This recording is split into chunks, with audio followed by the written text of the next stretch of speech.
Need a holiday gift that will keep her sparkling all year long? Right now, Blue Nile, the original online jeweler, is offering 30% off select jewelry. With experts on hand 24/7 to provide guidance, you're sure to find the perfect piece. And now there's even more to love about shopping at BlueNile.com. For a limited time, get 36-month special financing on minimum purchases of $1,000. Restrictions apply. See BlueNile.com for details. That's BlueNile.com.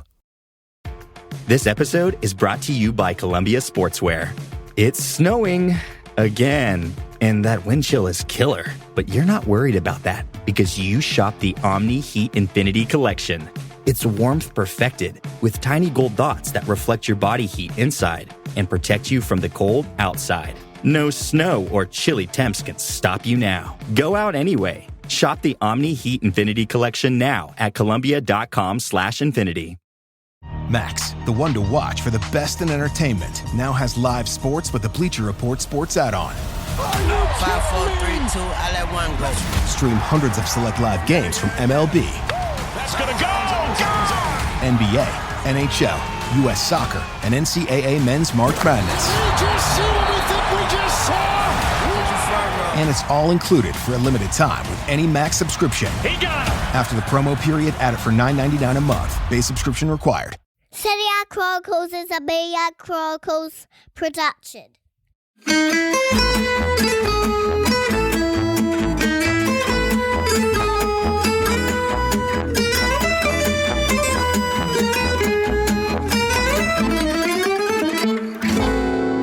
Hello and welcome to the Chronicles Q&A mailbag show. This is the show where Nikki Bandini and I answer all the beautiful questions that we've received to our Twitter account. Please do keep them coming. We really love reading them and having a chance to respond to them. And we've got some really good ones this week, so I'm excited to read them out. Hello, Nikki. It's been a while. It's been a few days now. How are you? It's been so long. It's been too long. Absolutely has. So let's get to it straight away. First one is from Patrick Kessié at Rockville, Maryland. And he's asked, USA fan. No mention of McKennie in your Juve midfield discussion. Does he belong? ? US fans of your pod want to know. Nikki, does he belong? Does he belong? You know, it's a question that I've sort of gone through evolutions with, I feel like, with McKennie. I think I've talked about... Yeah, you really have, actually. I think I've talked about on this podcast. But I think when I first saw him, I was quite enthusiastic about him. And then I think I felt like we reached an early point of over-enthusiasm on McKennie. And I think that's happened before with American players. I think it has happened with English players as well. I think there's a tendency when we get players from as an English language source, when players from English language nations arrive in Italy, there can be a tendency to get very carried away. And I think with all the love in the world for our American listeners, I think American soccer fans as a collective can be very prone to getting swept up in their own national players' performances and wanting to believe the best of them, which, by the way, I find a positive thing. I'm not saying it to be negative, but I think sometimes there's this sort of such an excitement about seeing an American player make that sort of breakthrough to a really big European club like Juventus. I mean, again, Juventus 9 times in a row Serie A winners. It feels very sort of I don't know, the atmosphere around these players can get sort of overhyped, in my opinion, sometimes. I think it's interesting even seeing a player like Christian Pulisic, who's a really talented footballer, but I think some of the sort of response to him was premature.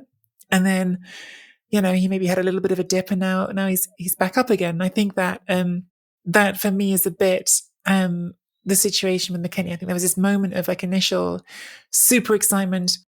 And I think that sort of eased off into a period where I was looking at him and going, look, this is a good footballer.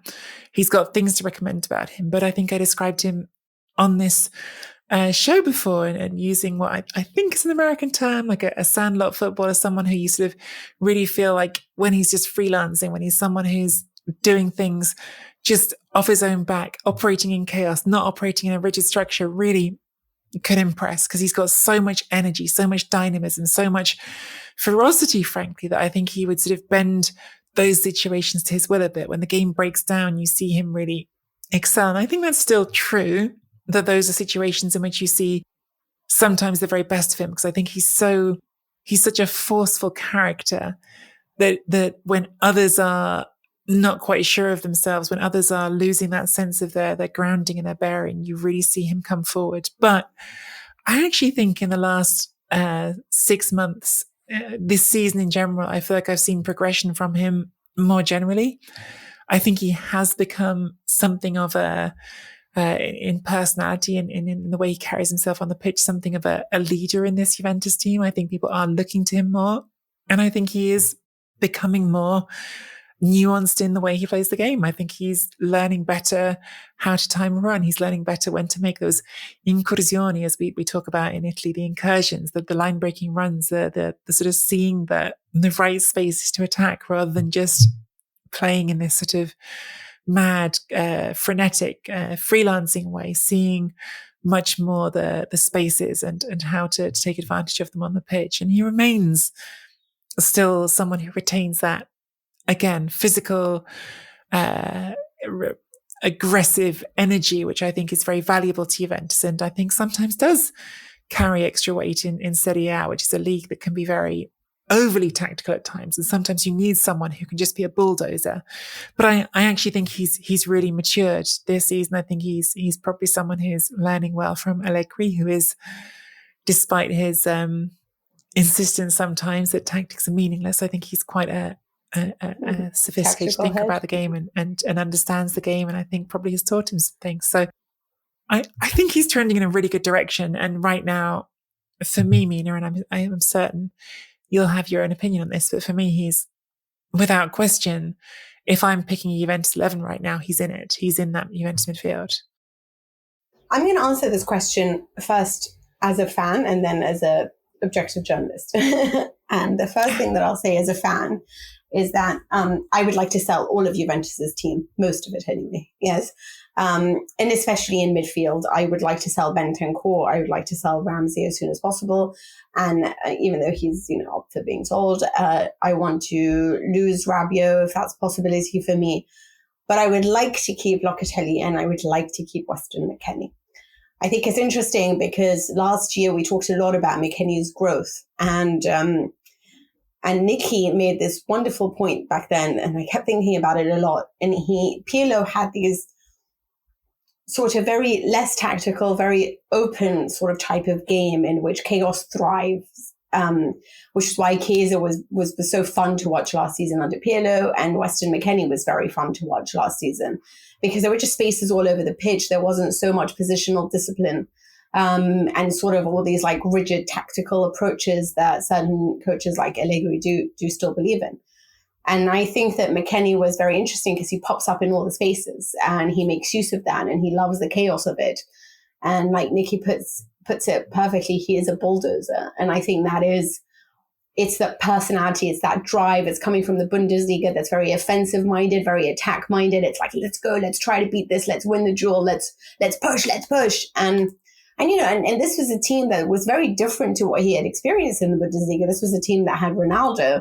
And yet he always lived up to the sort of he arrived at a very tough stage. And even though he was saying in interviews, oh my God, I'm playing with Ronaldo, he never once showed that on the pitch. He had never been intimidated or never looked like he was being intimidated by the opposition. And I thought that was so interesting. Now, from a journalistic point of view, on a tactical level, Juventus is a lot more rigid now and they have positional discipline, and obviously they care a lot more about not conceding silly goals and all of this. It's a lot more, let's say, professional, much less fun. And I still think that he is making the difference. I think that he is learning. Juventus haven't really had a reference point for a while now. Morata doesn't want to be it. Ronaldo wasn't really it either. I think Higuain was the last reference point. And Allegri is now depending on McKennie to make those right runs into the middle and be the guy that makes the most of De Sciglio's crosses, that tries to make the most of Cuadrado's crosses, that lays it off, that scores, that uses his header. He is that bulldozer. He makes the right runs. His timing has improved. The chemistry between him and the players that on the pitch has also improved. And I like to see that progression. I think that more than anything, when you sort of talk to people in the club, he's a very lovable character. Like, I mean, even you see that even from if you watch All or Nothing on Amazon, about Juventus, in which he talks about ranch dressing. And you just think, I feel exactly the same about ranch dressing, dude. Yeah. Ranch dressing is delicious. Do you know what the only problem with that dressing is, Mina? The only problem with that dressing is that as an English person with an English accent, it's almost impossible to order it in America. Because you go there and you want it and you try to say it and you say ranch dressing and they look at you like, what? And then you try and do an American accent so they understand you and you go, ranch dressing? And then they look at you like you're really, really off your rocker. So that's the only problem with that dressing, but I'm with you. It's nice otherwise. And when Chiellini's like, you just use olive oil, and he's like, no, man. And I love him, and he is such a source of entertainment and a really happy existence in the dressing room, and that's really important for Juventus, which is why they're not willing to let him go. There has actually been interest in him from other clubs. But it's interesting because Marco Storari was not the world's greatest goalkeeper, but a good enough goalkeeper. But it was really important for Juventus to keep hold of him. And at the time, I'm like, why are you so attached to this man? And they said he was such an influence in the dressing room. He made it a happy place. His wife made it a happy place when she would come and unite all the wags. And these types of characters change the dressing room that makes it a happy place to be. And McKennie is that man, which is what I love about him, is he doesn't care at Juventus. He doesn't care if Ronaldo is there. He's always just comes bursting in, being himself, not afraid of anything, and takes on instructions and progresses his game.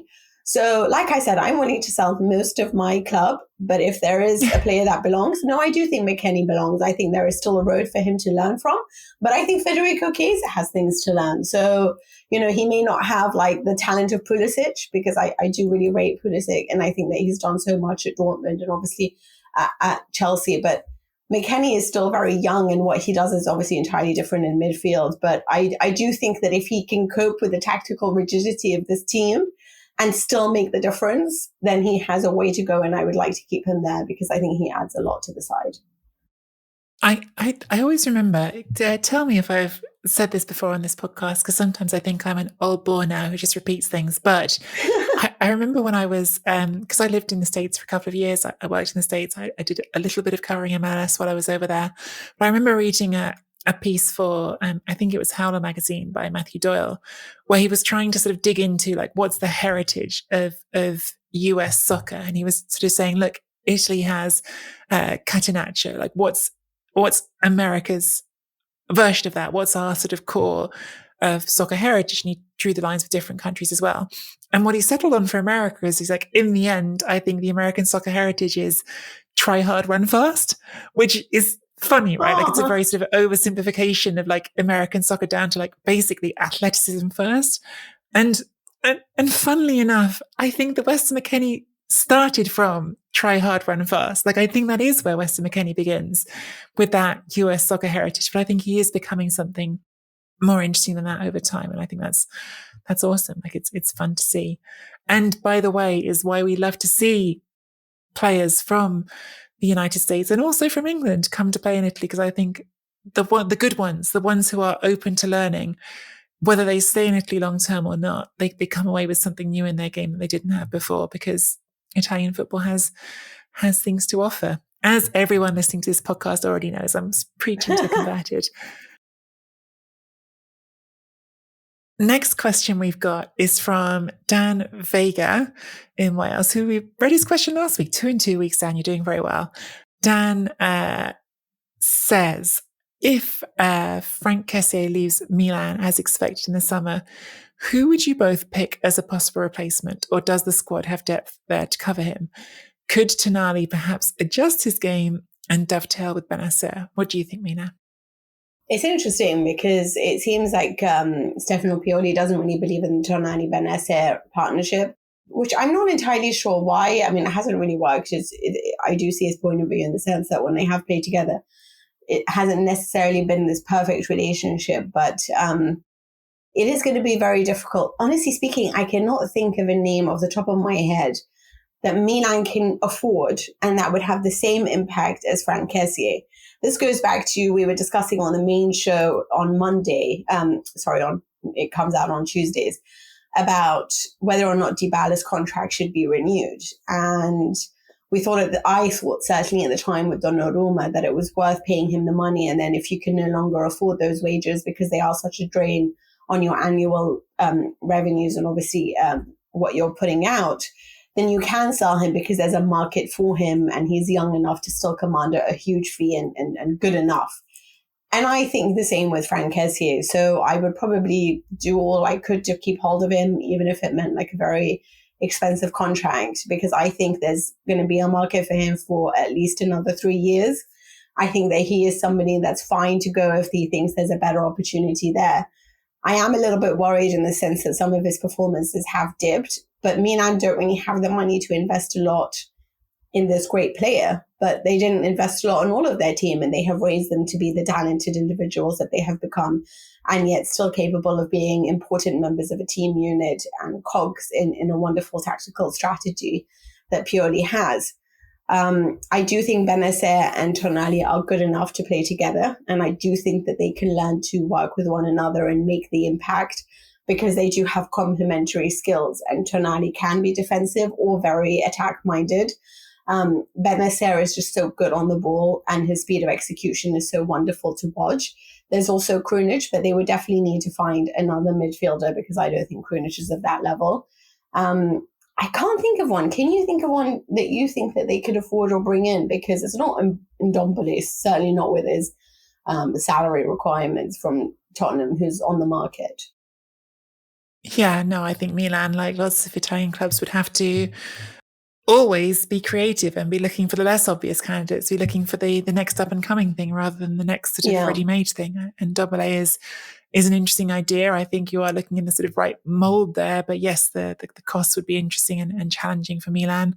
I think there's no question that saying goodbye to Kessié would be a tough thing to do because Franck Kessié is a really, really good footballer, and really, really good footballers just aren't easy to replace no matter what position they play in.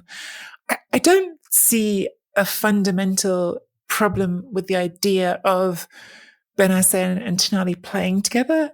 I understand where Dan is coming from in that neither of them is quite Kessié, right? Like neither of them has, and look, they're both willing to make a tackle, but neither of them quite has that, I guess, aggression to their game. Again, the sort of willingness to sort of, I think it's sort of, it's not just defending, it's defending in a more confrontational way. It's defending up the pitch. It's defending with those sort of aggressive early blocks, those aggressive early sort of first wave assaults almost on the opposition as they try to come forward. I think neither of them naturally slots into that mold, but I think you also have to accept as a football team and certainly as a football manager that personnel does shift from year to year. And part of the manager's job is to say, well, if I've still got talented footballers, which I think you certainly have in Tonali and Bennacer, how does it work without it having to be exactly the same shape? Look at Allegri's successful period at Milan at Juventus in the past, and it was basically a different formation every season. Every season that he was there, even while winning the league season after season, players would go in, players would go out, and he would generally about halfway through the season finally settle on the formation that he felt like was the best use of them. So it might be that there's a Milan in the future that has Bennacer and Tonali in the middle of it, and there could be a third man in that group. There could be a third player that acts as a sort of conduit between them, that does something that they're not doing. There could be that it's no longer, who knows, it could be a back four or back three. It could be a front three instead of a front two. It could be all sorts of different things. And I think that's the bit that sort of, I think you're going too far into the reeds if you're sort of thinking it has to be exactly this shape next season, because it doesn't. It could be anything next season. Are those two players talented enough that you would want to keep them and make them work together? Yeah, for sure. For sure. And maybe you just need to add a third man into the middle of it that makes it work. I wouldn't be at all worried myself about whether those two can work together, because I think a good coach would get them to work together fine. The question is just, have you got the supplementary pieces you need? And that's a question that extends into the greater transfer strategy, I guess. Actually, I'm just thinking now, Napoli have a lot of midfielders, and we know that Anguissa is their sort of main guy. alongside Fabian Ruiz and Zieliński just in front of them. Do you think Lobotka or Deme could be put on a transfer market? Because, I mean, they have been very important in terms of squad depth, and I like both of them so much. Lobotka maybe a little bit more, but that would be an interesting arrival. But I don't think Napoli are a team that really sells cheaply, so that would be interesting. Or I would go for Alain, their former midfielder who moved to Everton. I'm not entirely sure wants to stay there anymore. So I know he's a little bit older, but it would be nice to put in because sometimes I think it's nice to mix youth with older players. But I'm just ranting about different midfielders that I think could be available and not too costly for Milan. Interesting ideas. I think those are both interesting ideas. So let's move on to the third question, which is from Ashkan. And he asks, Andrey Onana's arrival will most likely mean the end of Handanovic's tenure at Inter, unless we, in inverted commas, because he's obviously an Inter fan, do a Szczęsny / Buffon arrangement. Who between Skriniar or Barella do you see as Inter's captain? So that's 2 questions, Ashkan. Well done for sneaking one through. What do you think? Do you think that Onana's arrival will mean the end of Handanovic, who was man of the match against Atalanta? Or do you think they are likely to do what PSG is trying to do with Donnarumma and Navas and failing?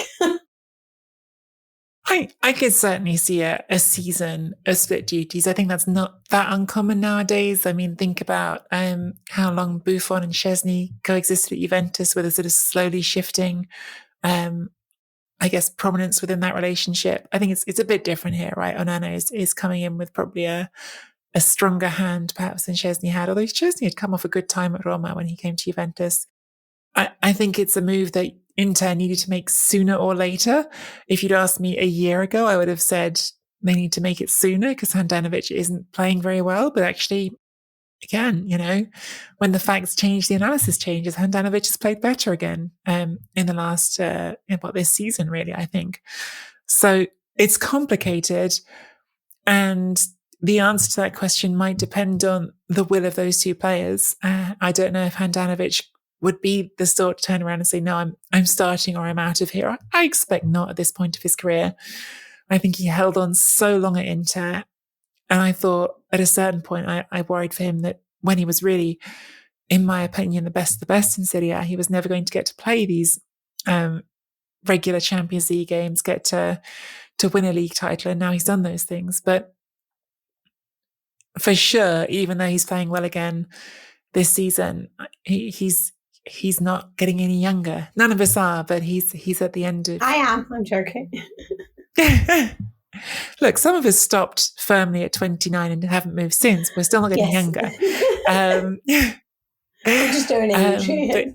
Exactly. But look, it is a decision that they needed to make at some point, and it's going to be a difficult transition because he has been the club captain and because he has played really well recently. But I do think it's the beginning of the end for Handanovic. And to answer the question about the captaincy, I actually think Ashkan might have missed some names off this list. I think that when you say, who is it between Skriniar and Barella, I don't think I find it implausible that Marcelo Brozovic could be considered for the captaincy. I think he's established himself in that locker room, certainly on the pitch as one of the most important players and as one of the most sort of team-oriented, I would say. I mean, this was the player who literally last season covered more distance per game than anyone in all of Serie A, not just at Inter. Like, he was the player who ran the most. So I think he's very much positioned as a leader in that dressing room and as a sort of character that you want to set as an example for the rest of your squad.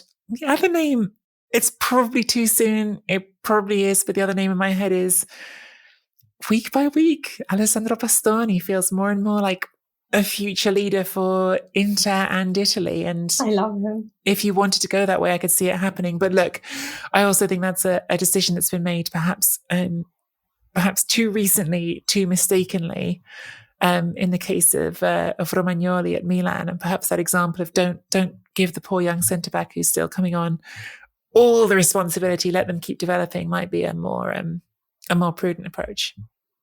Bastoni is already so much better than what Romagnoli was. I feel really bad for saying that, but poor Romagnoli, he's a lovely man, but not necessarily like of the talent that. But you know, what I think is so impressive about Bastoni is that he really did struggle at the beginning of the season with what Inzaghi was trying to do, and just the way that he keeps growing and improving his game, and he's a wonderful talent. But maybe one day we'll talk about Federico Di Marco as the potential captain as well. That's an interesting one with the captain thing, because I agree. Hasn't Marcelo Brozovic been there the longest from Skriniar, Barella? I believe so. Certainly longer than Barella. How long has Skriniar been? I think he's been there longer than Skriniar. Yeah, he has been longer than Skriniar. No, yeah, it has been longer than even De Vrij. So I feel like Brozovic should get it. I think firstly because, you know, it's like you said, like he just gives so much to the team. Even against Atalanta, he's the guy that you look at to rescue you from the situation. This is what I think is a true leader, you know, is somebody who is always the man that you sort of look at and think, help us get out of here, which is, you know, going back to my Dybala point, then I'm not entirely sure that I look at and always feel confident that he's the guy that can take Juve out of a tough situation. But sorry, I do always bring it back to Juve, but I do think it's for me, Brozovic would be great. Firstly, you are trying to extend his contract. You would make him feel important. He's a man who, when Mauro Icardi was in that dressing room, was very unhappy at certain various moments. There was a lot of talk about Brozovic wanting to leave, but his intelligence on the ball, and I feel like he's truly one of those players that's aging like fine wine. He relies so much on his intelligence on the ball, his understanding and spatial awareness, the kilometers that I'm so sorry. I can't speak at the moment because of my voice is going away, and I'm trying to find ways of saying things quicker. So then my brain and my mouth are just in turmoil. But I would look to him. Great. Basically. Don't worry. Thank you. As for Onana and Handanovic, Handanovic is somebody that's name-checked quite a few times in player interviews that Inter does with their players. Barella has talked about him and the influence that he has on the dressing room. Players like that, for me, are like gold, you know, and I remember something that at the time that Manuel Pellegrini said when he was it Villarreal? I forget the club. And about the role of Capdevia, and about how having these certain leaders in the dressing room, even if they age, even if they can't necessarily do everything that they used to do on the pitch, that they are important for teaching the next generation, for showing them the right attitude, the mentality, being the hero when you need to be the hero. What I loved so much about Buffon last season is that he was the man that was constantly shouting in matches.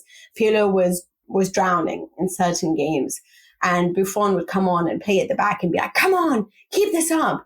And it was interesting because he was the guy that was always doing that. Such a voice, Buffon. Like you could hear that voice like two stadiums away. Like it's so loud. So loud, especially because obviously there wasn't anyone watching, right? It was like closed stadiums, you know, so you could really hear it. And then it was interesting how much Szczęsny adopted that afterwards. And then in the next match when Szczęsny was playing, you started seeing him do it.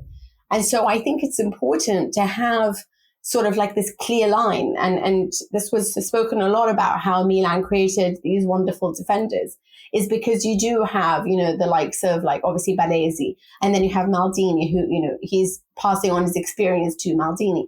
Maldini then passes it on to, I don't know, the next generation, Nesta and Thiago Silva, and it keeps going and going.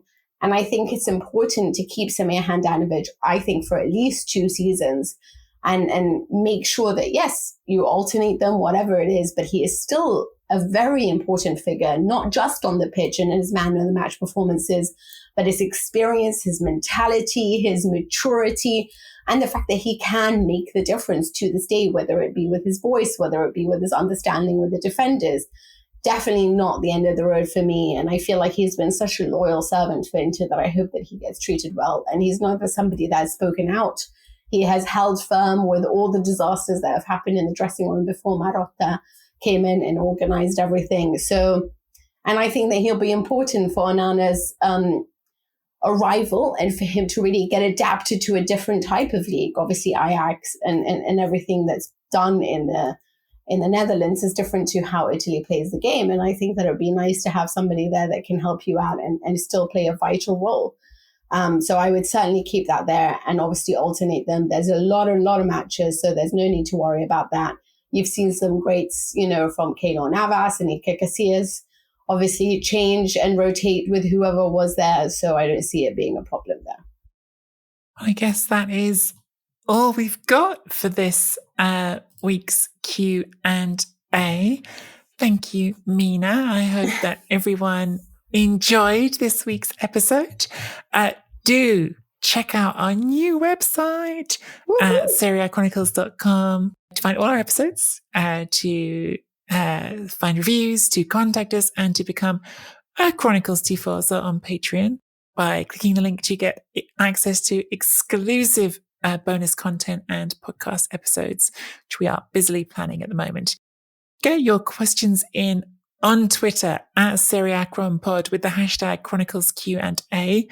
Find us both on Twitter at Nikki Bandini, at Mina Rizuki. Subscribe to the Serie A Chronicles YouTube channel for clips of the show. If you do pop in there, please do drop a like as well. That stuff really helps with the algorithms. Just being transparent, it's great if you can do that for us. And also leave us a rating and review on Apple Podcasts or wherever you get your podcasts. That's it from me and from Mina, and we'll see you next week. Ciao for now.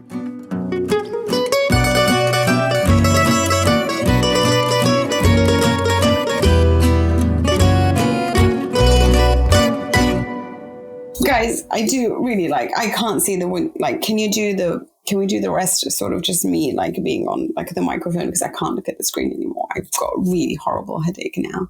Totally fine for me. Hello? Oh, this is the last thing I need. Sports Social Podcast Network. Okay, round 2. Name something that's not boring. A laundry? Ooh, a book club. Computer solitaire, huh? Ah, sorry, we were looking for Chumba Casino. That's right, ChumbaCasino.com has over 100 casino-style games. Join today and play for free for your chance to redeem some serious prizes. ChumbaCasino.com. No purchase necessary. Void where prohibited by law. 18+ terms and conditions apply. See website for details.